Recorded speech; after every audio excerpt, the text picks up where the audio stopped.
നമ്മളെ അർജന്റീനന്റെ ഇത് കണ്ടപ്പോൾ തന്നെ ഞാൻ ഇന്നൊരു ഡോക്യുമെന്ററി കണ്ടിട്ടുണ്ട്. വാട്സപ്പ് ത്രൂ ഷെയർ ചെയ്തതാണ്. അത് ഒരു ടെക്നോളജി എത്രത്തോളം ഫുട്ബോളിനെ ഇമ്പാക്ട് ചെയ്യുന്നു ഇന്നത്തെ കാലത്ത്. അതിൻ്റെ ഒരു പ്യുവർ എക്സാമ്പിളാണ്. പുള്ളിയുടെ പേര് മത്യാസ് മനെ ആണ്. ഓക്കെ. അപ്പോൾ പുള്ളിയുടെ ഒരു കരിയർ സ്റ്റാർട്ട് ചെയ്യുന്നത് തന്നെ ഗാർഡിയോളനെ വെച്ചിട്ടാണ്. പുള്ളി ഒരു വ്ളോഗറായിരുന്നു. ഓക്കെ. അപ്പം പുള്ളി ഈ ഫുട്ബോളിന് ഭയങ്കരമായിട്ട് ഫോളോ ചെയ്യുന്ന ഒരാളായിരുന്നു. പുള്ളി ഒരു ആനിമേറ്റർ ഒക്കെയാണ്. അപ്പം പുള്ളി വീഡിയോ ത്രൂ ഭയങ്കരമായിട്ട് ഇത് കമ്മ്യൂണിക്കേറ്റ് ചെയ്യാനൊക്കെ നോക്കും. ഈ ഓൾറെഡി എക്സിസ്റ്റിംഗ് മാച്ചസിന്റെ വീഡിയോസ് ഒക്കെ വെച്ചിട്ട് ഇന്ന് അതൊരു കോഴ്സ് ഒക്കെ ആയിട്ട് വന്നിട്ടുണ്ട്.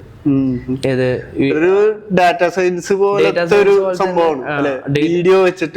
വീഡിയോ ഇതിന്റെ ഇത് വെച്ചിട്ട് ഡേറ്റാസ് വെച്ചിട്ട് നമ്മളെ പ്ലേയേഴ്സിന്റെ കാര്യങ്ങളും എല്ലാം അനലൈസ് ചെയ്യുന്ന ടെക്നോളജി ഒക്കെ ഇന്നുണ്ട്.